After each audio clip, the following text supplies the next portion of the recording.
ভাবা হয়েছিল ভারতকে কোণঠাসা করলে সে মাথা নত করবে। শুরু হয়েছিল ভারতের বিরুদ্ধে কঠোর হও, শুল্ক বসাও, অর্থনীতি ভেঙে দাও। কিন্তু গল্পটা যে এমন মোড় নেবে তা কেউ কল্পনাও করেনি। গত বছর সেপ্টেম্বর ডোনাল্ড ট্রাম্প সরাসরি ইউরোপকে বললেন ভারতের উপর 100% কর বসাও। উদ্দেশ্য একটাই, ভারতকে অর্থনৈতিকভাবে চাপে ফেলে আমেরিকার সব শর্ত মানাতে বাধ্য করা। কিন্তু এখানেই চাপে না ভেঙে চাপকেই অস্ত্র বানায়। শুরু হলো ভারতের নীরব কিন্তু শক্তিশালী কূটনীতি।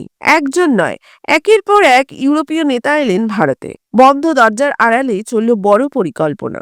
দুনিয়া তখনও বুঝতে পারেনি ভেতরে কি প্রস্তুতি চলেছে।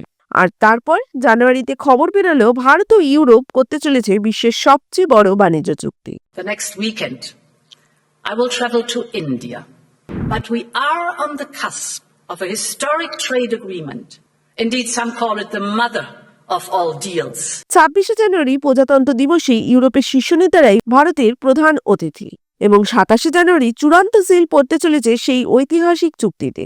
যে ইউরোপকে দিয়ে ভারতকে শাস্তি দিতে চেয়েছিলেন ট্রাম্প, আজ সেই ইউরোপই ভারতের সঙ্গে বিনা শুল্কে বাণিজ্য করতে প্রস্তুত। এটাই ভারতের এই নীরব শক্তিশালী কূটনীতি। আপনাদের কেমন লাগলো কমেন্টে জানাতে ভুলবেন না।